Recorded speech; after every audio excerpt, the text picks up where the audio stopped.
Hi, my name's Laura and welcome to this short yoga video designed to help you wake up and stimulate your feet. So that's not a part of the body that gets talked about that much in any movement discipline. But if you think about it, the foundation in many sports, many yoga practice, many disciplines is the feet. So whether you're a runner, you do weightlifting in the gym, you play any sport, netball, football, rugby, or you spend the majority of the time on your yoga mat, it's really important to know how to wake up and stimulate your feet to improve the function of your entire body really. Because what's happening in the feet affects your knees, affects your hips, even affects into your lower back. So I wanted to share with you today a few really warm-up exercises you can do in your yoga practice or before any other discipline to get those feet ready and raring to go. So we're going to start on all fours, having your hands under your shoulders and your knees under your hips. And just begin by tucking your toes under. So see if you can even really get that little toe tucked under as well.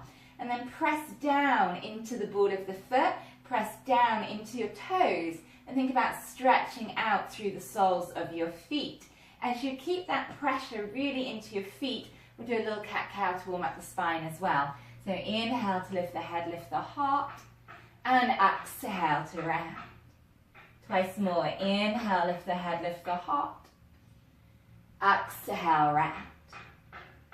Inhale, lift the head, lift the heart. And exhale to round. Now untucking your toes, pick up your right foot and place the top of your right foot into the arch, the sole of your left foot.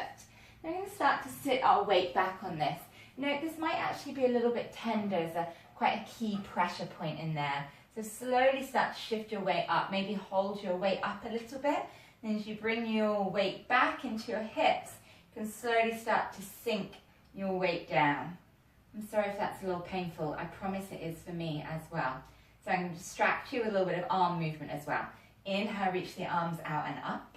And exhale, taking the hands behind your back, interlace all of the fingers. Inhale, roll the shoulders open, lift the chest up. And exhale to release.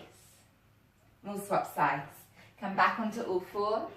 Take the top of the left foot, place it into the arch of your right. And start to sit back gently, keeping some of the weight off.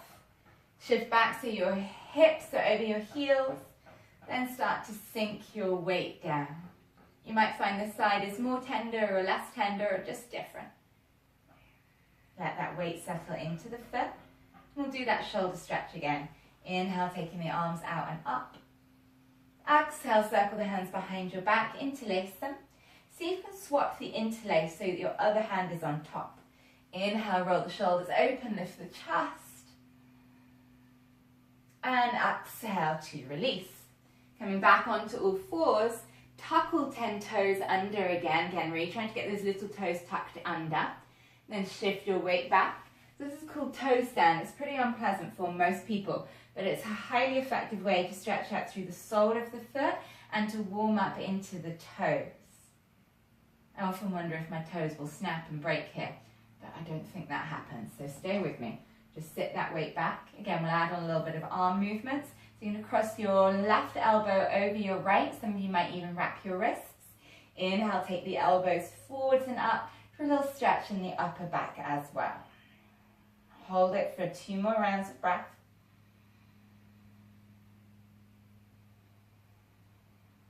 Final breath.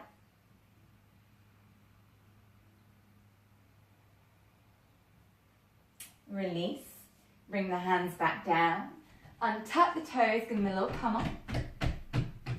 You know we've got to go in again, right?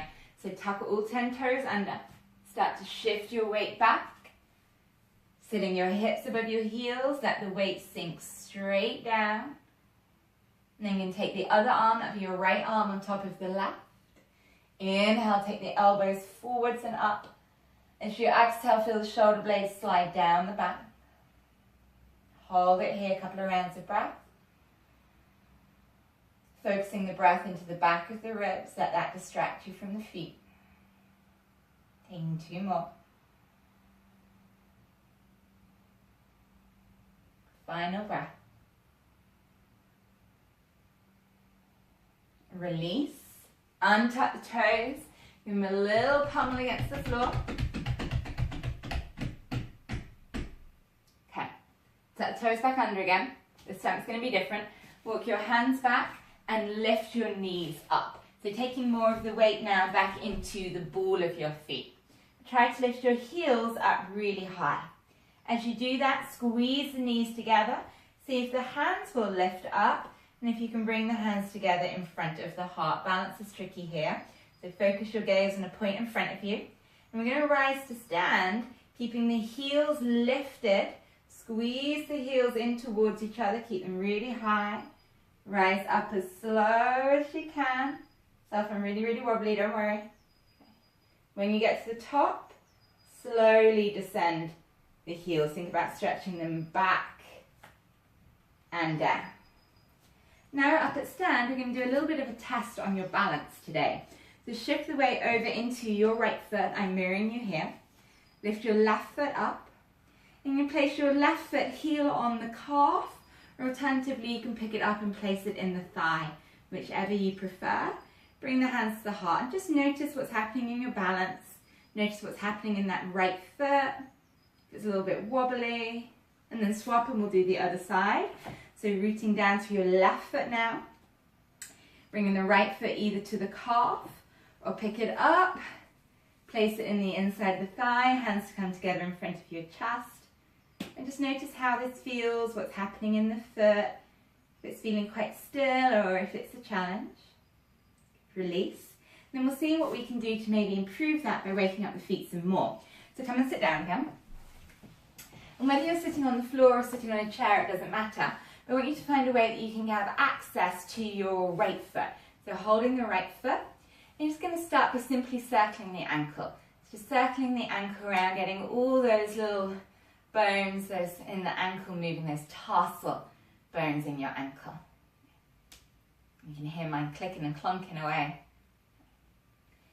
Now, holding your ankle and the other hand holding the foot, just going to swing the foot in and out. Okay, so it's a sort of side to side movement that's different in that ankle joint, waking up some different muscles and warming up some different joints in the foot there as well. And the next bit's a little bit more subtle. It's a very similar movement. I want you to hold the heel, grip the ball of your foot and hold the heel in one place so it doesn't get to move. And you're just trying to twist through the foot. Not much, don't make it hurt. Just keep the heel still and I'm twisting the top of my foot. Then lastly, I'm going to grip a hold of my toes. I'm going to point and flex. But as I point and flex, I'm actually going to use my hand to resist. So as I push down, and use the hand to resist, and as I push up, I'm going to resist.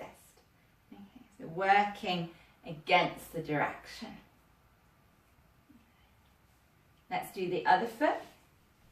So taking a hold of the ankle, just start by circling that ankle around, getting all the little bones in there moving, warming up the muscles, warming up the joint. My feet get so lazy, I think it's because of shoes.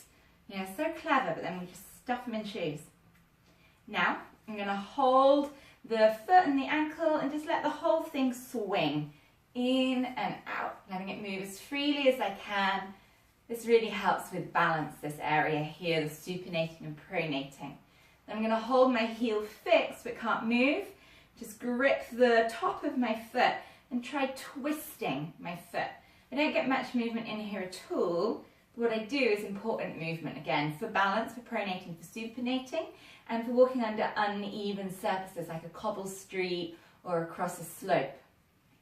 Then holding the toes and point and flex, working the hand and the foot to resist each other. Do it a couple more times.